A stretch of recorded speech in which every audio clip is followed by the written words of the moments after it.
ಸಂಜೆ 5:50 ಕಿಚನ್ ಕಿಟಕಿಯಿಂದ ಹೊರಗೆ ನೋಡಿದಾಗ ಆಕಾಶದಲ್ಲಿ ಕತ್ತಲು ಆವರಿಸ್ಕೊಳ್ತಾ ಇತ್ತು. ಕೃತಿ ದಬದಬಾ ಅಂತ ಬೀಟ್ರೂಟ್ ಹಚ್ತಾ ಇದ್ದಾಳೆ. ಅವಳ ಕೈಯಲ್ಲಿದ್ದ ಹಸಿರು ಗಾಜಿನ ಬೆಳೆಗಳು ಒಂದಕ್ಕೊಂದು ತಾಗಿ ಕಿಣ್ ಕಿಣ್ ಅಂತ ಸೌಂಡ್ ಮಾಡ್ತಾ ಇದೆ. ಮದುವೆಯಾಗಿ ಕೇವಲ 2 ದಿನ ಆಗಿರೋದ್ರಿಂದ ಕಾಲುಂಗುರ ಇನ್ನೂ ಹೊಸ್ದಾಗಿ ಖಾಲಿ ಕಚ್ತಾ ಇದೆ. ಮನಸ್ಸಲ್ಲಿ ಮಾತ್ರ ಒಂದೇ ತಳಮಳ, ಜೊತೆಗೊಂದು ಸಣ್ಣ ಆಸೆ. ಆಕಾಶ್ ಇನ್ನೇನು ಆಫೀಸಿಂದ ಬಂದುಬಿಡ್ತಾರೆ. 6 ಗಂಟೆ ಒಳಗೆ ಅಡುಗೆ ಮುಗಿಸಿ ಗ್ಯಾಸ್ ಆಫ್ ಮಾಡಿಬಿಟ್ರೆ ಆಮೇಲೆ ಅವ್ರು ಬಂದ ತಕ್ಷಣ ಇಬ್ಬರು ಒಟ್ಟಿಗೆ ರೂಮ್ಗೆ ಹೋಗ್ಬೋದು. ಇಡೀ ದಿನ ಅವ್ರ ಮುಖಾನೇ ನೋಡಿಲ್ಲ. ಕೃತಿ ತಾನೇ ಅಂದುಕೊಂಡು ಮುಗುಳ್ನಕ್ಕಿದ್ಲು. ಅರೇಂಜ್ಡ್ ಮ್ಯಾರೇಜ್ ಆದರೂ ಕೂಡ ಆಕಾಶ್ ತುಂಬ ಸಾಫ್ಟ್. ನೆನೆ ರಾತ್ರಿ ಇಬ್ಬರು ಮಾತಾಡುವಾಗ ನಿನಗೆ ಈ ಮನೆ ವಸ್ತು, ಹೊಂದ್ಕೊಳ್ಳೋಕ್ಕೆ ಟೈಮ್ ತಗೋ ಅಂತ ಪ್ರೀತಿಯಿಂದ ಕೈ ಹಿಡಿದಿದ್ದ ಆ ನೆನಪಲ್ಲೇ ಅವಳು ಬೇಗ ಬೇಗ ಕೈ ಓಡಿಸ್ತಾ ಇದ್ದಾಳೆ. ಕೃತಿ ಅನ್ನ ಸಾಂಬಾರು ಮಾಡಿ ಮುಗಿಸಿ ಸೈಡಿಗಿಡೋ ಅಷ್ಟರಲ್ಲಿ ಕಿಚನ್ ಬಾಗಿಲ ಹತ್ರ ನೆರಳು ಕಾಣಿಸ್ಕೊಳ್ಳುತ್ತೆ. ತಿರುಗಿ ನೋಡಿದ್ರೆ ಅತ್ತೆ ಪ್ರಮೀಳಾ. ಮೈ ಮೇಲೆ ಜರಿತಾರಿ ಸೀರೆ, ಕಣ್ಣಲ್ಲಿ ಕಣ್ಣೋಟ. ಹೊಸ ಸೊಸೆ ಮನೆಗೆ ಬಂದಿದ್ದಾಳೆ ಅನ್ನೋ ಯಾವ ಸಂತೋಷನೂ ಇಲ್ಲ.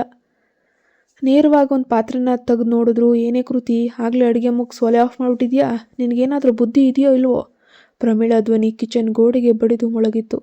ಕೃತಿ ಬೆಚ್ಚಿ ಬಿದ್ಲು. ಕೈಲಿದ್ದ ಚಾಕು ಕೆಳಗೆ ಬಿತ್ತು. ಅತ್ತೆಯವರೇ, ಆಕಾಶ್ ಬರೋ ಟೈಮ್ ಆಯಿತು ಅಂತ ದನಿ ನಡುಗುತ್ತಾ ಉತ್ತರಿಸಿದ್ಲು. ಓಹೋ, ಮಹಾರಾಣಿಯವರ ಪ್ಲ್ಯಾನ್ ನೋಡಿಲ್ಲಿ.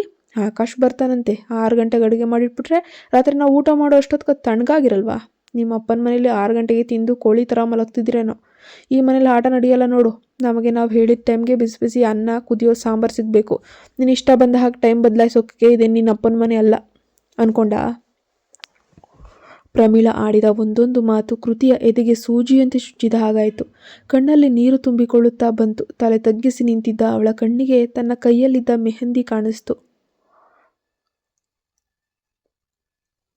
ಇನ್ನೂ ಬಣ್ಣ ಕೂಡ ಮಾಸಿಲ್ಲ. ಅದರೊಳಗಡೆ ಇಷ್ಟು ಮಾತು. ಅಷ್ಟರಲ್ಲಿ ಲಿವಿಂಗ್ ರೂಮ್ನ ಮೇನ್ ಡೋರ್ ಓಪನ್ ಆಯಿತು. ಆಕಾಶ್ ಆಫೀಸ್ ಬ್ಯಾಗನ್ನು ಹಿಡಿದು ಒಳಗಡೆ ಬಂದ. ಅಮ್ಮನ ಕಿರುಚಾಟ ಅವನ ಕಿವಿಗೂ ಬಿತ್ತು. ಕಿಚನ್ ಕಡೆ ನೋಡ್ದ. ಆಕಾಶ್ಗೂ ಕೃತಿಯ ಕಣ್ಣೀರು ಎದ್ದು ಕಾಣ್ತು. ಅವನು ಏನೂ ಹೇಳಕ್ಕೆ ಹೋಗಲಿಲ್ಲ. ಅಮ್ಮ, ಅದು ನೀನೇನು ಅವಳಿಗೆ ವಕಾಲತ್ತು ವಹಿಸ್ಬೇಡ ಆಕಾಶ್. ಮದುವೆ ಆದ ತಕ್ಷಣ ಅಮ್ಮನಿಗೆ ಎದುರು ಮಾತಾಡೋದು ಕಲಿಯಕ್ಕೆ ಹೋಗ್ಬೇಡ ಅಂತ ಪ್ರಮೀಳಾ ಅಲ್ಲಿಂದ ಗರಂ ಆಗಿ ಹೊರಟು ಹೋಗ್ತಾಳೆ. ಆಕಾಶ್ ಬೇಸರದಿಂದ ಕೃತಿ ಹತ್ತಿರ ಬಂದು ಸದ್ದಿಲ್ಲದೆ ಅವಳ ಕೈಯನ್ನು ಮೆಲ್ಲಗೊತ್ತಿ ಸಮಾಧಾನ ಮಾಡ್ದ. ಆದರೆ ಅವರಿಬ್ಬರಿಗೂ ಒಂಟಿಯಾಗಿ ಮಾತಾಡೋಕ್ಕೆ ಭಯ ಆಗಿತ್ತು. ಯಾಕಂದರೆ ಹಾಲ್ನಲ್ಲಿ ಮಾವ ರಾಮಚಂದ್ರ ಪೇಪರ್ ಹಿಡಿದು ಇವರ ಕಡೆಯೇ ಕಣ್ಣಿಟ್ಟಿದ್ದಾರೆ. ರಾತ್ರಿ 10:30 ಆಗಿತ್ತು. ಅತ್ತೆ ಮಾವ ಕೊನೆಗೂ ಊಟಕ್ಕೆ ಕೂತರು. ಅವ್ರು ಹೇಳಿದ ಹಾಗೆ ಕೃತಿ ಮತ್ತೆ ಸಾಂಬಾರನ್ನ ಕುದಿಸಿ ಬಿಸಿ ಅನ್ನ ಮಾಡಿ ಬಡಿಸ್ತಿದ್ದಾಳೆ. ಅವರೆಲ್ಲ ತಿಂದು ಮುಗಿಸಿ ಕಿಚನ್ ಕಂಪ್ಲೀಟಾಗಿ ಕ್ಲೀನ್ ಮಾಡಿ ಕೃತಿ ತನ್ನ ರೂಮ್ ಕಡೆ ಹೆಜ್ಜೆ ಹಾಕುವಾಗ ರಾತ್ರಿ ಸುಮಾರು 11:30. ಹಸಿವು ಸುಸ್ತು ಎರಡೂ ಸೇರಿ ಅವಳ ಕಾಲುಗಳು ನಡುಗ್ತಾ ಇದ್ವು.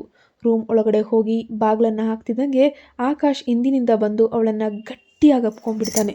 ತುಂಬ ಸುಸ್ತಾಗಿದೆಯಾ ಕೃತಿ? ಸಾರಿ, ನಮ್ಮ ಅಮ್ಮನ ಸ್ವಭಾವನೆ ಹಾಗೆ. ಹಳೆ ಕಾಲದ ಯೋಚನೆ. ಅವಳ ಕೆನ್ನೆ ಮೇಲಿದ್ದ ಕಣ್ಣೀರನ್ನು ಒರೆಸಿ ಕಣ್ಣುಗಳ ಮೇಲೆ ತುಟಿ ಹೊತ್ತ. ಆಕಾಶ್ನ ಒಂದು ಪ್ರೀತಿಯಿಂದ ಸ್ಪರ್ಶ ಕೃತಿಯ ಇಡೀ ದಿನದ ಬೇಸರವನ್ನು ಮರೆಸ್ಬಿಡ್ತು. ಇಬ್ಬರು ಒಬ್ಬರನ್ನೊಬ್ಬರು ಗಟ್ಟಿಯಾಗಿ ತಪ್ಕೊಂಡು ಬೆಡ್ ಮೇಲೆ ಕುಳಿತರು. ಆಕಾಶ್ ಅವಳ ಸೀರೆಯ ಸೆರಗನ್ನ ಮೆಲ್ಲಗೆ ಸರಿಸುತ್ತಾ ಅವಳ ಮುಖವನ್ನ ತನ್ನ ಹತ್ತಿರ ಎಳೆದುಕೊಂಡ. ಇಬ್ಬರ ಉಸಿರಾಟದ ವೇಗ ಹೆಚ್ಚಾಗಿತ್ತು. ಹೊಸ ಜೋಡಿಯ ನಡುವೆ ಈ ಸುಂದರವಾದ ರೊಮ್ಯಾಂಟಿಕ್ ಕ್ಷಣಗಳು ಈಗಷ್ಟೇ ಅರಳುತ್ತಾ ಇದ್ದಾವೆ. ದಪ್ ದಪ್ ದಪ್ ಅಂತ ಬಾಗಿಲಿನ ಮೇಲೆ ಬಿದ್ದ ಆ ಜೋಡಿ ಶಬ್ದಕ್ಕೆ ಇಬ್ಬರು ಒಂದು ರೀತಿ ಕಂಗಾಲಾಗಿ ದೂರ ಸರಿದ್ಬಿಟ್ರು. ಕೃತಿಯ ಹೃದಯ ಜೋರಾಗಿ ಬಡಿದುಕೊಳ್ಳಲಾರಂಭಿಸಿತು. ಆಕಾಶ್ ಶರ್ಟ್ ಬಟನ್ ಹಾಕೊಳ್ಳುತ್ತಾ ಹೋಗಿ ಬಾಗ್ಲನ್ನ ತೆಗೆದ. ಹೊರಗೆ ಮಾವ ರಾಮಚಂದ್ರ ಮತ್ತು ಅತ್ತೆ ಪ್ರಮೀಳಾ ಇಬ್ಬರು ಕೈ ಕಟ್ಕೊಂಡು ಮುಖ ಗಂಟಾಕೊಂಡು ನಿಂತಿದ್ದಾರೆ. ಪ್ರಮೀಳಾ ಕಣ್ಣುಗಳು ನೇರವಾಗಿ ರೂಮ್ ಒಳಗಿದ್ದ ಕೃತಿಯ ಮೇಲ್ ಬಿದ್ವು. ಏನೋ ಆಕಾಶ್, ಒಳಗೆ ಸೇರ್ಕೊಂಡು ಇನ್ನೇನು ಮಾಡ್ತಿದ್ದೀರ ಇಬ್ರು? ಮದುವೆಯಾಗಿದ್ದೆ ತಡ, ಆಗ್ಲೇ ಇವಳ ಜೊತೆ ರೂಮ್ ಸೇರ್ಕೊಂಡಿದ್ದಾಳಲ್ವಾ? ಹೊರಗಡೆ ಬಾಗ್ಲು ತೆಗಿಯೋಕ್ಕೂ ಇಷ್ಟೊಂದು ಟೈಮ್ ಬೇಕಾ ನಿಮಗೆ? ಪ್ರಮೀಳಾ ಧ್ವನಿಯಲ್ಲಿ ಹಣ್ಣು ಚುಚ್ಚುವ ನಿಷ್ಕೃಷ್ಟತೆ ಇತ್ತು. ರಾಮಚಂದ್ರ ಕೆಮ್ಮುತ್ತ, ಇವತ್ತಿನ ಕಾಲದ ಹುಡುಗಿರಿಗೆ ದೊಡ್ಡವ್ರ ಮನೇಲಿದ್ದಾರೆ, ಕನಿಷ್ಠ ಸಂಸ್ಕಾರ ಆದ್ರೂ ಬೇಡವೆ? ಬಂದ ತಕ್ಷಣ ರೂಮ್ಗೆ ಎಳ್ಕೊಂಡು ಹೊಂಟೋಗೋದು. ಸ್ವಲ್ಪ ಹೊರಗಡೆ ಬಂದು ದೊಡ್ಡವ್ರ ಜೊತೆ ಕೂತ್ಕೊಳ್ಳಿ ಅಂತ ಅಂದರು. ಕೃತಿ ಬೆಡ್ ಮೇಲಿಂದ ಎದ್ದು ನಿಂತು ತಲೆ ತಗ್ಗಿಸಿ ಸೀರೆ ಸೆರಗನ್ನು ಗಟ್ಟಿಯಾಗಿ ಹಿಡ್ಕೊಂಡ್ಲು. ಅವಳ ಕಣ್ಣುಗಳಿಂದ ತಡೆಯಲಾರದ ನೀರು ಕೆಳಗೆ ಇಳೀತಾ ಇತ್ತು. ಮದುವೆಯಾದ ವಸ್ತ್ರದಲ್ಲಿ ಗಂಡ ಹೆಂಡತಿಗೆ ಸಿಗಬೇಕಾದ ಕನಿಷ್ಠ ಪ್ರೇವಸಿಯೂ ಕೂಡ ಈ ಮನೆಯಲ್ಲಿ ಇಲ್ವಲ್ಲ. ರಾತ್ರಿ ಹೊತ್ತು ಇಬ್ಬರು ನೆಮ್ಮದಿಯಿಂದ ಇರಲು ಬಿಡದ ಈ ಅತ್ತೆ ಮಾವನ ಕಿರುಕುಳಕ್ಕೆ ಕೊನೆ ಯಾವಾಗ? ರಾಮಚಂದ್ರ ಮತ್ತು ಪ್ರಮೀಳಾ ಇಬ್ಬರು ಕೂಡ ಆಡಿದ ಮಾತುಗಳು ಕೃತಿಯ ಕಿವಿಯಲ್ಲಿ ಸೀಸಾ ಕಾಯಿಸಿ ಹುಯ್ದಂಗಾಯಿತು. ಆಕಾಶ್ ಏನೋ ಹೇಳಲು ಬಾಯನ್ನು ತೆರಿತಾ ಇದ್ದಾನೆ. ಆದರೆ ತೆರೆಯೋಷ್ಟರಲ್ಲೇ ಪ್ರಮೀಳಾ ಕೃತಿಯ ಕಡೆಗೆ ನೋಡಿ, ಹೊರಗಡೆ ಬಂದು ಆ ಡೈನಿಂಗ್ ಟೇಬಲ್ ಮೇಲೆ ಇಟ್ಟಿರೋ ಆ ಪಾಲಿನ ಪಾತ್ರೆ ಫ್ರಿಡ್ಜ್ನಲ್ಲಿ ಎತ್ತಿಡು, ಹಾಲಿಗೆ ಎಪ್ಪಾಕೋ, ಅಷ್ಟು ಜವಾಬ್ದಾರಿನೂ ಇಲ್ವಾ ನಿನಗೆ ಅಂತ ಆರ್ಡರ್ ಮಾಡಿ ತಾವು ತಮ್ಮ ರೂಮಿಗೆ ಹೋದರು. ಬಾಗಿಲ ಬಳಿ ಆಕಾಶ್ ಹಾಗೆ ಮೌನವಾಗಿ ನಿಂತಿದ್ದ. ಅವನ ಮುಖದಲ್ಲಿ ಅಸಹಾಯಕತೆ, ಅಪ್ಪ ಅಮ್ಮನ ನಡವಳಿಕೆ ಬಗ್ಗೆ ತೀವ್ರ ಬೇಸರ ಎದ್ದು ಕಾಣಿಸ್ತಾ ಇದೆ. ಕೃತಿ ಕಣ್ಣೀರನ್ನು ಒರೆಸ್ಕೊಂಡು ರೂಮಿನಿಂದ ಹೊರಗೆ ಬಂದವಳು ಲಿವಿಂಗ್ ರೂಮ್ನಲ್ಲಿ ನಿಶ್ಶಬ್ದ ಆವರಿಸ್ತು. ಕಿಚನ್ಗೆ ಹೋಗಿ ಹಾಲಿನ ಪಾತ್ರೆಯನ್ನು ಫ್ರಿಜ್ನಲ್ಲಿಡುವಾಗ ಅವಳ ಕೈಗಳು ನಡುಗ್ತಾ ಇತ್ತು. ನನ್ನ ಸ್ವಂತ ಮನೆಯಲ್ಲಿ ನಾನು ರಾಜಕುಮಾರಿ ಥರ ಇದ್ದವಳು ಇಲ್ಲಿಗೆ ಬಂದು 2 ದಿನಕ್ಕೆ ಕಳ್ಳಿ ಥರ ಕಣ್ಣೀರಾಕ್ಬೇಕಾ? ಗಂಡನ ಜೊತೆ 2 ನಿಮಿಷ ಪ್ರೀತಿಯ ಮಾತಾಡೋ ಹಾಗಿಲ್ಲ. ಈ ಮನೇಲಿ ಇಷ್ಟೊಂದು ದೊಡ್ಡ ಅಪರಾಧನಾ ಅನ್ನೋ ಪ್ರಶ್ನೆ ಅವಳನ್ನು ಒಳಗೊಳಗೆ ತಿಂತಾ ಇತ್ತು. ಕೆಲಸ ಮುಗಿಸಿ ರೂಮಿಗೆ ಮರಳಿದಾಗ ಆಕಾಶ್ ಬೆಡ್ ಮೇಲೆ ತಲೆ ಇಟ್ಟು ಕೈ ಹೊತ್ತು ಕುಳಿತಿದ್ದ. ಕೃತಿ ಒಳಗೆ ಬಂದು ಸದ್ದಿಲ್ಲದೆ ಬೆಡ್ನ ಇನ್ನೊಂದು ತುದಿಯಲ್ಲಿ ಕುಳಿತುಕೊಂಡ್ಳು. ಇಬ್ಬರ ನಡುವೆ ಒಂದು ದೊಡ್ಡ ಮೌನದ ಗೋಡೆ ನಿರ್ಮಾಣ ಆಗಿತ್ತು. ಕೇವಲ ಅರ್ಧ ಗಂಟೆಯ ಮುಂಚೆ ಇದ್ದಂತಹ ಒಂದು ರೊಮ್ಯಾಂಟಿಕ್ ವಾತಾವರಣ, ಆ ಪ್ರೀತಿಯ ಹಂಬಲ, ಸೇರುವ ತವಕ ಎಲ್ಲವೂ ಒಂದೇ ಕ್ಷಣದಲ್ಲಿ ಕರಗೋಗಿದೆ. ಆಕಾಶ್ ಮೆಲ್ಲನೆ ಕೃತಿ ಹತ್ರ ಸರಿದು ಬಂದ. ಅವಳ ಹೆಗಲ ಮೇಲೆ ಕೈ ಇಟ್ಟು ತನ್ನ ಕಡೆಗೆ ತಿರುಗಿಸ್ಕೊಂಡ. ಕೃತಿ ತಲೆ ಎತ್ತಲಿಲ್ಲ. ಅವಳ ಕಣ್ಣುಗಳಿಂದ ಮತ್ತೆ ನೀರು ಜಿನುಗ್ತಾ ಇತ್ತು. ಕೃತಿ, ಪ್ಲೀಸ್ ಅಳಬೇಡ ಕಣೋ. ನನ್ನ ಕಣ್ಣಿದ್ರೆ ನಿನಗೆ ಈ ಥರ ಮಾತಾಡ್ತಾ ಇದ್ರು ನಾನು ಸುಮ್ಮನಿದ್ದೆ ಅಂತ ನಿನ್ನ ಮೇಲೆ ಕೋಪನಾ? ಆಕಾಶ್ ಧ್ವನಿ ಗದ್ಗದಿತವಾಗಿತ್ತು. ಕೃತಿ ತಲೆಯಾಡಿಸಿ, ಕೋಪ ಅಲ್ಲ ಆಕಾಶ್, ಸಂಕಟ. ನಿಮ್ಮಮ್ಮ ಆಡಿದ ಮಾತುಗಳಿಗಿಂತ ನಾನು ನೋಡಿದ ಆ ನೋಟ ಇದೆಯಲ್ಲ, ಅದು ನನ್ನ ಜೀವ ಹಿಂಡು ಬಿಡ್ತು. ನಾನು ಮಾಡ್ತಿರೋ ತಪ್ಪಾದರೂ ಏನು? ಮದುವೆ ಆದಮೇಲೆ ಗಂಡ ಹೆಂಡತಿ ಒಂದು ರೂಮ್ನಲ್ಲಿ ಇರೋದು, ಪ್ರೀತಿಯಿಂದ ಇರೋದು ಇವ್ರಿಗೆ ತಪ್ಪಂತ ಅನಿಸುತ್ತಾ? ಅದಕ್ಕೆ ಸಂಸ್ಕಾರ ಅಲ್ಲ ಅಂತ ಹಣ್ಣು ಥರ ಚುಚ್ಚಿ ಮಾತಾಡಬೇಕಾ ಎಂದು ತನ್ನ ಎದೆಯಲ್ಲಿದ್ದ ಇಡೀ ದಿನದ ನೋವನ್ನು ಹೊರಹಾಕಿದ್ಲು. ಆಕಾಶ್ ಅವಳನ್ನು ಹತ್ತಿರ ಎಳೆದುಕೊಂಡು ತನ್ನ ಎದೆಗೊರಗಿಸ್ಕೊಂಡು, ನನಗೆ ಗೊತ್ತು ಕೃತಿ, ನಮ್ಮ ಅಪ್ಪ ಅಮ್ಮ ಇವತ್ತಿನ ಜನ್ರೇಷನ್ ಥರ ಯೋಚನೆನೇ ಮಾಡಲ್ಲ. ಅವ್ರ ಕಾಲದಲ್ಲಿ ಮದುವೆ ಆದೋಸ್ತರಲ್ಲಿ ಗಂಡ ಹೆಂಡತಿ ಹಗಲೆಲ್ಲ ಮಾತಾಡೋ ಆಗಿರಲಿಲ್ಲ, ರಾತ್ರಿ ಮಾತ್ರ ರೂಮ್ ಸೇರಬೇಕಿತ್ತು ಅನ್ನೋ ಹಳೆ ಕಾಲದ ರೂಲ್ಸ್ ಇಟ್ಕೊಂಡು ಇವತ್ತು ಬದುಕ್ತಾ ಇದ್ದಾರೆ. ಆದರೆ ಅವ್ರು ಮಾಡ್ತಿರೋದು ತಪ್ಪು ಅನ್ನೋದು ನನಗೂ ಗೊತ್ತು. ನಾನು ಅವ್ರ ಹತ್ರ ಖಂಡಿತ ಮಾತಾಡ್ತೀನಿ, ಸ್ವಲ್ಪ ಟೈಮ್ ಕೊಡು ಅಂತ ಅಂದ. ಆಕಾಶ್ ನೀಡಿದ ಆ ಭರವಸೆ ಕೃತಿಗೆ ಸ್ವಲ್ಪ ಸಮಾಧಾನ ತರುತ್ತೆ. ಆ ರಾತ್ರಿ ಇಬ್ಬರ ನಡುವೆ ಯಾವುದೇ ದೈಹಿಕ ಸಾಮೀಪ್ಯ ನಡೀಲೇ ಇಲ್ಲ. ಆದರೆ ಒಬ್ಬರನ್ನೊಬ್ಬರು ಗಟ್ಟಿಯಾಗಿ ತಪ್ಪಿಕೊಂಡು ನೆಮ್ಮದಿಯ ಹುಡುಕಾಟದಲ್ಲಿ ಹಾಗೆ ಕಣ್ಣು ಮುಚ್ಕೊಂಡು ಮಲಗಿಬಿಡ್ತಾರೆ. ಮರುದಿನ ಬೆಳಗ್ಗೆ ಕೃತಿ ಅಲಾರಾಮ್ ಇಡೋದಕ್ಕಿಂತ ಮುಂಚೆಯೇ, ಅಂದರೆ ಮುಂಜಾನೆ 5:15ಗೆಲ್ಲ ಎದ್ಬಿಟ್ಲು. ನಿನ್ನೆ ಸಂಜೆ ನಡೆದಂತಹ ಗಲಾಟೆ ನೆನಪಿಸ್ಕೊಂಡು ಇವತ್ತು ಯಾವುದೇ ತಪ್ಪು ಮಾಡಬಾರದು ಅಂತ ಲಗಬಗನೆ ಸ್ನಾನ ಮುಗಿಸಿ ಕಿಚನ್ಗೆ ಬರ್ತಾಳೆ. ಆದರೆ ಅವಳ ದುರಾದೃಷ್ಟ, ಅವಳು ಕಿಚನ್ ತಲುಪುವಷ್ಟರಲ್ಲೇ ಪ್ರಮೀಳಾ ಆಫೀಸ್ ಚೇರ್ನಂತೆ ಕಿಚನ್ ಎಂಟ್ರಿಯಲ್ಲೇ ನಿಂತಿದ್ದಾಳೆ. ಓಹೋ, ಮಹಾರಾಣಿಯವರಿಗೆ ಇವತ್ತು ಬೇಗನೆ ಜ್ಞಾನೋದಯ ಆಗಿದೆಯಲ್ವಾ? ಅಂದರೆ ಏನು ಮಾಡೋದು, ಇವತ್ತು ಕಾಫಿ ಪುಡಿ ಖಾಲಿಯಾಗಿದೆ. ಮುಂಚೆ ನೋಡಿ ಇಡೋಕ್ಕಾಗ್ತಿರ್ಲಿಲ್ವಾ? ನಿನ್ನೆ ರಾತ್ರಿ ರೂಮ್ ಸೇರ್ಕೊಳ್ಳೋಕೆ ಇದ್ದ ಆತುರ ಮನೆಯ ಕೆಲಸಗಳ ಮೇಲಿದ್ದಿದ್ರೆ ಇವತ್ತು ಈ ಥರ ಆಗ್ತಾ ಇರಲಿಲ್ಲ. ಪ್ರಮೀಳಾ ಬೆಳಗಿನ ಮೊದಲ ಮಾತನ್ನೇ ಚುಚ್ಚು ನುಡಿಯಿಂದಲೇ ಆರಂಭಿಸಿದ್ರು.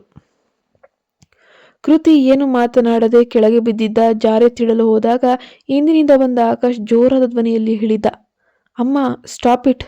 ಅಡುಗೆ ಮನೆಯ ಈ ಸಣ್ಣ ಜಾಗದಲ್ಲಿ ಆಕಾಶ್ನ ಗಂಭೀರ ಧ್ವನಿ ಪ್ರತಿಯೊಬ್ಬರನ್ನ ದಿಗ್ಭ್ರಮೆಗೊಳಿಸಿತು. ಹಾಲ್ನಲ್ಲಿ ಪೇಪರ್ ಓದ್ತಿದ್ದ ರಾಮಚಂದ್ರ ಕೂಡ ದಪ್ಪ ಕನ್ನಡಿಯ ಮೇಲಿದ್ದ ಇವರ ಕಡೆಗೆ ನೋಡ್ತಾನೆ.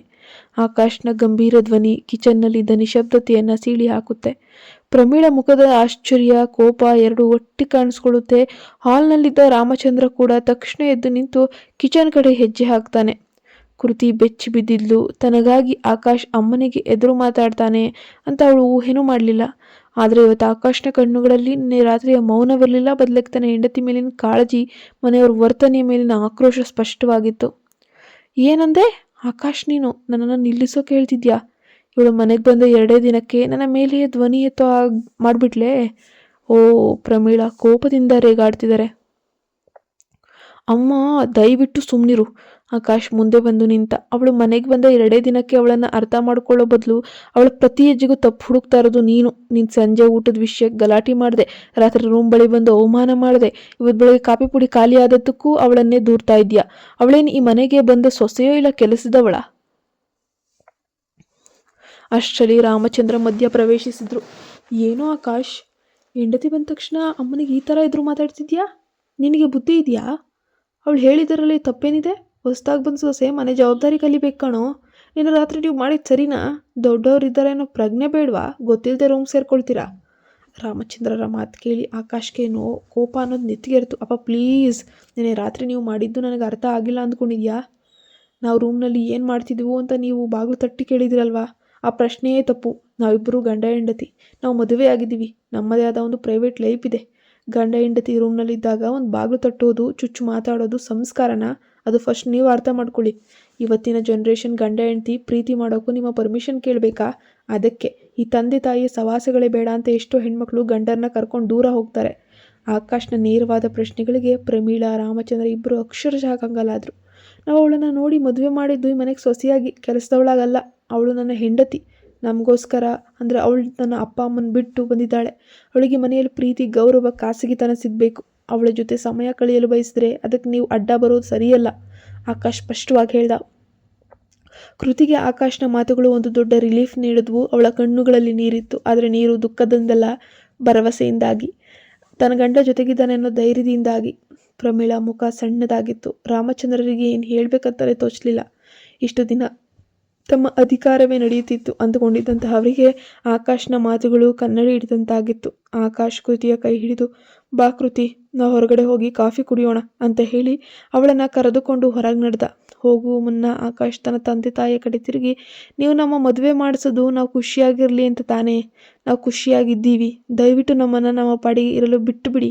ಕಾಲ ಬದಲಾಗಿದೆ, ನೀವು ದಯವಿಟ್ಟು ಬದಲಾಗಿ ಎಂದು ಹೇಳಿ ಹೊರಬಿದ್ದ ಆಕಾಶ್ ಕೃತಿಯ ಕೈ ಹಿಡಿದು ಹೊರಗೆ ಕರೆದುಕೊಂಡು ಹೋಗಿ ಬೈಕ್ ಹತ್ತಿಸಿದಾಗ ಬೆಳಗಿನ ತಂಗಾಳಿ ಮುಖಕ್ಕೆ ಸೋಕ್ತಾ ಇತ್ತು. ಇಬ್ಬರು ಹತ್ತಿರದ ಒಂದು ಸಣ್ಣ ಕೆಫೆಗೆ ಹೋಗಿ ಕುಳಿತುಕೊಂಡ್ರು. ಆಕಾಶ್ 2 ಕಪ್ಪು ಬಿಸಿ ಬಿಸಿ ಫಿಲ್ಟರ್ ಕಾಫಿಯನ್ನು ಆರ್ಡರ್ ಮಾಡಿ ಕೃತಿಯ ಕಡೆ ನೋಡ್ದ. ಅವಳ ಮುಖ ಇನ್ನೂ ಒಣಗೆ ಇತ್ತು. ಅವನು ಮೆಲ್ಲನೆ ಅವಳ ಕೈಗಳ ಮೇಲೆ ತನ್ನ ಕೈ ಇಟ್ಟ. ಈಗಲಾದರೂ ನಿನ್ನ ಮುಖದಲ್ಲಿ ಒಂದು ಸಣ್ಣ ನಗು ನೋಡ್ಬೋದಾ ಕೃತಿ ಅಂದ. ಕೃತಿ ಕಾಫಿ ಕಪ್ಪನ್ನು ಕೈಗೆ ತಗೊಂತ, ಥ್ಯಾಂಕ್ ಯು ಆಕಾಶ್, ಇವತ್ತು ನೀನು ನನಗೋಸ್ಕರ ನಿಂತಿದ್ದಕ್ಕೆ. ಆದರೆ ಮನಸ್ಸಲ್ಲಿ ಎಲ್ಲೋ ಒಂದು ಕಡೆ ಸಣ್ಣ ಭಯ ಆಗ್ತಿದೆ. ನಾವು ಮನೆಗೆ ವಾಪಸ್ ಹೋದಾಗ ಪರಿಸ್ಥಿತಿ ಇನ್ನೂ ಕೆಡುತ್ತಾ, ಅತ್ತೆಯವ್ರು ನನ್ನನ್ನು ಇನ್ನೂ ದ್ವೇಷ ಮಾಡೋಕ್ಕೆ ಶುರು ಮಾಡ್ತಾರಾ ಅಂತ ನನ್ನ ಆತಂಕ ಅಷ್ಟೆ. ಆಕಾಶ್ ಅವಳ ಕಣ್ಣುಗಳನ್ನು ನೇರವಾಗಿ ನೋಡುತ್ತಾ, ಇಲ್ಲ ಕೃತಿ, ಕೆಲವು ಸಲ ತಪ್ಪು ಯಾರು ಮಾಡ್ತಿದ್ದಾರೋ ಅವರಿಗೆ ಅದು ತಪ್ಪು ಅಂತ ಗೊತ್ತಿರಲ್ಲ. ನಾವು ಸುಮ್ಮನೆ ಸಹಿಸ್ಕೊಂಡು ಹೋದರೆ ಅದನ್ನು ಅವರು ಸರಿ ಅಂದ್ಕೊಂಡು ಬಿಟ್ಬಿಡ್ತಾರೆ, ಅದನ್ನೇ ಮುಂದುವರಿಸ್ತಾರೆ. ಇವತ್ತು ನಾನು ಮಾತಾಡಿದ್ದವ್ರನ್ನ ದ್ವೇಷ ಮಾಡೋಕ್ಕಲ್ಲಮ್ಮ, ಅವರ ಒಂದು ತಪ್ಪನ್ನು ತಿಳಿಸೋಕೆ, ಅರ್ಥ ಮಾಡಿಸೋಕೆ. ನನ್ನ ನಂಬು, ಎಲ್ಲನೂ ಸರಿಯಾಗುತ್ತೆ. ಅವರಿಬ್ಬರು ಕಾಫಿ ಮುಗಿಸಿ ಮನೆಗೆ ಬರುವಾಗ ಬೆಳಗ್ಗೆ ಸುಮಾರು 9 ಗಂಟೆ ಆಗಿತ್ತು. ಮನೆಯ ಮೇನ್ ಡೋರ್ ಓಪನ್ ಮಾಡಿ ಒಳಗೆ ಹೆಜ್ಜೆ ಇಡುವಾಗ ಕೃತಿಯ ಹೃದಯ ಮತ್ತೆ ಜೋರಾಗಿ ಬಡಿಯಲಾರಂಭಿಸ್ತು. ಒಂಥರ ಟೆನ್ಷನ್ನು. ರಾಮಚಂದ್ರ ಎಂದಿನಂತೆ ಪೇಪರನ್ನು ಹಿಡಿದು ಕುಳಿತಿದ್ರು. ಆದರೆ ಆಕಾಶ್ ಮತ್ತು ಕೃತಿ ಒಳಗೆ ಬರುವುದನ್ನು ನೋಡಿದ ತಕ್ಷಣ ಅವರು ಪೇಪರ್ನಿಂದ ಕಣ್ಣೆತ್ತಿ ಇವರ ಕಡೆ ನೋಡಿದ್ರು. ಅವರ ಮುಖದಲ್ಲಿದ್ದ ಆಟಮಾರಿತನ ಇವತ್ತು ಸ್ವಲ್ಪ ಕಡಿಮೆಯಾಗಿತ್ತು. ಆಕಾಶ್, ಕೃತಿ ಬಂದ್ರಾ? ಬನ್ನಿ ಕುಳಿತುಕೊಳ್ಳಿ. ರಾಮಚಂದ್ರ ಅವರ ಧ್ವನಿಯಲ್ಲಿ ಎಂದೂ ಇಲ್ಲದೊಂದು ಗಾಂಭೀರ್ಯ, ಶಾಂತತೆ. ಇಬ್ಬರು ಸೋಫಾ ಮೇಲೆ ಬಂದು ಕುಳಿತರು. ಅಷ್ಟರಲ್ಲಿ ಅಡುಗೆ ಮನೆಯಿಂದ ಪ್ರಮೀಳಾ ಕೂಡ ಹೊರಗೆ ಬಂದು, ಅವಳ ಕೈಯಲ್ಲಿ ಇವತ್ತು ಯಾವುದೇ ಚುಚ್ಚು ಮಾತುಗಳೇನಿರಲಿಲ್ಲ. ಮುಖದಲ್ಲಿ ಒಂದು ಸಣ್ಣ ಮುಜುಗರ ಎದ್ದು ಕಾಣಿಸ್ತಾ ಇತ್ತು. ರಾಮಚಂದ್ರ ಪೇಪರ್ ಪಕ್ಕಕ್ಕಿಟ್ಟು ಮಾತಾಡೋಕ್ಕೆ ಶುರು ಮಾಡಿದ್ರು. ಆಕಾಶ್, ಬೆಳಗ್ಗೆ ನೀನು ಆಡಿದ ಮಾತುಗಳು ನಮಗೆ ತುಂಬ ಚೇಂಜ್ ಮಾಡ್ತಾ ಇದೆ. ಆದರೆ ನೀನು ಹೋದ ಮೇಲೆ ನಾನು ಮತ್ತು ನಿಮ್ಮ ಅಮ್ಮ ಇಬ್ಬರೇ ಕುಳಿತು ಯೋಚನೆ ಮಾಡಿದ್ದೀವಿ, ಮಾತಾಡ್ತಿದ್ದೀವಿ. ನೀ ಹೇಳಿದ್ರಲ್ಲಿ ಒಂದು ದೊಡ್ಡ ಸತ್ಯ ಇತ್ತು ಕಣೋ. ಅವರು ಪ್ರಮೀಳಾ ಕಡೆ ನೋಡ್ತಾರೆ. ಪ್ರಮೀಳಾ ಮುಂದುವರೆದು ಮಾತಾಡೋಕ್ಕೆ ಶುರು ಮಾಡ್ತಾಳೆ. ಹೌದು ಕೃತಿ, ನಾವು ನಮ್ಮ ಕಾಲದ ಯೋಚನೆಗಳಲ್ಲೇ ಬದುಕ್ತಾ ಇದ್ವಿ. ನಮ್ಮ ಮದುವೆ ಆಗಿದಾಗ ನಮ್ಮ ಅತ್ತೆ ಮಾವ ನಮ್ಗೆ ತುಂಬ ಸ್ಟ್ರಿಕ್ಟಾಗಿ ರೂಲ್ಸ್ ಹಾಕಿದ್ರು. ಕೂತರು ನಿಂತರು ಅವರನ್ನೇ ಕೇಳಬೇಕಿತ್ತು. ಆಗಲೆಲ್ಲ ಗಂಡನ ಮುಖ ನೋಡೋಕ್ಕೂ ಬಿಡ್ತಾ ಇರಲಿಲ್ಲ. ಅದೇ ನಮ್ಗೆ ಅಭ್ಯಾಸ ಆಗೋಗಿತ್ತು. ಹಾಗಾಗಿ ನೀನು ಬಂದಾಗಲೂ ನಾನು ಅದನ್ನೇ ನಿರೀಕ್ಷೆ ಮಾಡಿದೆ. ಆದರೆ ನೀನು ನಿನ್ನ ಹೆತ್ತವರನ್ನ ಬಿಟ್ಟು ಈ ಮನೆಗೆ ಬಂದಿರೋದು ನನ್ನ ಮಗನ ಜೊತೆ ಬದುಕೋಕೆ, ಕೇವಲ ಅಡುಗೆ ಮಾಡೋಕೆ, ಮನೆ ಕೆಲಸ ಮಾಡೋಕ್ಕಲ್ಲ ಅನ್ನೋದನ್ನು ನಾನು ಮರೆತುಬಿಟ್ಟಿದ್ದೆ. ಪ್ರಮೀಳಾ ಧ್ವನಿ ಕೊಂಚ ನಡಗಿತ್ತು. ರಾಮಚಂದ್ರ ಕೃತಿಯ ಕಡೆ ನೋಡಿ, ನಮ್ಮ ವಯಸ್ಸಿಗೆ ಮತ್ತು ಅನುಭವಕ್ಕೆ ನಾವು ನಿಮಗೆ ಗೈಡ್ ಮಾಡಬೇಕೇ ಹೊರತು ನಿಮ್ಮ ಪ್ರೈವೇಟ್ ಲೈಫ್ಗೆ ಅಡ್ಡ ಬರಬಾರ್ದು. ಇವತ್ತು ನಮಗೆ ಅರ್ಥ ಆಯಿತು. ನಮ್ಮಿಂದ ನಿನಗೆ ನೋವಾಗ್ತಿದ್ರೆ ದಯವಿಟ್ಟು ಕ್ಷಮಿಸಮ್ಮ ಅಂದರು. ಮಾವನ ಬಾಯಿಂದ ಕ್ಷಮಿಸು ಅನ್ನೋ ಮಾತು ಕೇಳಿ ಕೃತಿಗೆ ಆಶ್ಚರ್ಯವೋ ಆಶ್ಚರ್ಯ. ತಕ್ಷಣ ಎದ್ದು ಹೋಗಿ ಪ್ರಮೀಳಾ ಮತ್ತು ರಾಮಚಂದ್ರ ಇಬ್ಬರ ಕೈಯನ್ನು ಹಿಡಿದುಕೊಂಡು, ಇಲ್ಲ ಅತ್ತೆಯವರೇ, ಇಲ್ಲ ಮಾವ, ದಯವಿಟ್ಟು ಹಾಗೆಲ್ಲ ಹೇಳಬೇಡಿ. ನನಗೆ ನಿಮ್ಮ ಮೇಲೆ ಯಾವುದೇ ರೀತಿಯ ಕೋಪ, ಬೇಸರ ಇಲ್ಲ. ನನಗೂ ನಿಮ್ಮನ್ನು ಅರ್ಥ ಮಾಡ್ಕೊಳ್ಳೋಕೆ ಸ್ವಲ್ಪ ಟೈಮ್ ಬೇಕು ಅಷ್ಟೇ. ನಾವೆಲ್ಲೂ ಬೇರೆ ಇಲ್ಲ, ನಾವೆಲ್ಲರೂ ಒಂದೇ ಕುಟುಂಬ ಅಂತ ಹೇಳ್ತಾಳೆ. ಕೃತಿ ಕಣ್ಣಲ್ಲಿ ನೀರು ತುಂಬಿಕೊಳ್ಳುತ್ತೆ. ಪ್ರಮೀಳಾ ಮೊದಲ ಬಾರಿಗೆ ಕೃತಿಯ ತಲೆ ಸವರಿ, ಸರಿ, ಇವತ್ತು ಬೆಳಗ್ಗೆ ನೀವಿಬ್ಬರು ಹೊರಗಡೆ ತಿಂಡಿ ತಿಂದಿದ್ದೀರಾ, ಮಧ್ಯಾಹ್ನಕ್ಕೆ ನಾನು ನಿನ್ನಿಷ್ಟದ ಅಡುಗೆ ಮಾಡಿಕೊಡ್ತೀನಿ. ನೀನು ಹೋಗಿ ಸ್ವಲ್ಪ ಹೊತ್ತು ಆಕಾಶ್ ಜೊತೆ ರೂಮ್ನಲ್ಲಿ ರೆಸ್ಟ್ ತಗೋ ಅಂತ ನಗುತ್ತಾ ಹೇಳಿದ್ರು. ಆಕಾಶ್ ಮತ್ತು ಕೃತಿ ಒಬ್ಬರನ್ನೊಬ್ಬರು ನೋಡಿ ಮುಗುಳ್ನಗ್ತಾ ಇದ್ರು. ರಾತ್ರಿ 10 ಗಂಟೆ ಕೃತಿ ಕಿಚನ್ ಕೆಲಸಗಳನ್ನೆಲ್ಲ ಮುಗಿಸಿ ಆಕಾಶ್ ಅವಳಿಗಾಗಿ ಕಾಯ್ತಾ ಕೂತಿದ್ದಾನೆ ರೂಮ್ನಲ್ಲಿ. ಇವತ್ತಿಬ್ಬರು ಮನಸ್ಸಲ್ಲೂ ಯಾವುದೇ ಭಯ ಇರಲಿಲ್ಲ, ಯಾವುದೇ ಆತಂಕ ಇರಲಿಲ್ಲ. ಕೃತಿ ಒಳಗೆ ಬಂದು ಬಾಗಿಲು ಹಾಕ್ತಿರ್ತಿದ್ದಂಗೆ ಆಕಾಶ್ ಅವಳನ್ನು ಎತ್ಕೊಂಡು ನೇರವಾಗಿ ಬೆಡ್ ಮೇಲೆ ಮಲಗಿಸ್ತಾನೆ.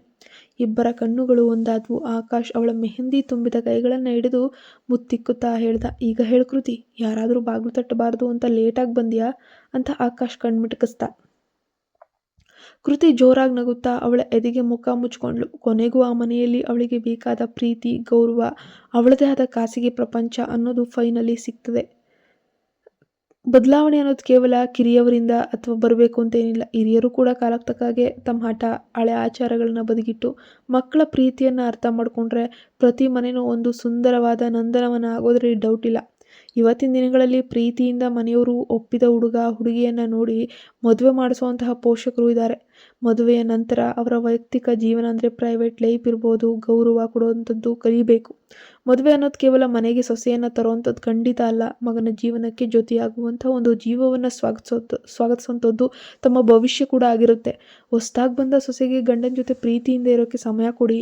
ಗಂಡ ಹೆಂಡತಿ ಖಾಸಗಿ ಕ್ಷಣಗಳನ್ನು ಆ ಕದ ತಟ್ಟಿ ಹಿಂಸೆ ಕೊಡುವುದನ್ನು ನಿಲ್ಲಿಸಿ. ಬದಲಾಗ್ತಿರೋ ಕಾಲಕ್ಕೆ ತಕ್ಕಂತೆ ಅತ್ತೆ ಮಾವಂದರು ಕೂಡ ಯೋಚನೆಗಳನ್ನು ಬದಲಾಯಿಸ್ಕೊಳ್ಳಿ. ಚಾನಲ್ಗೆ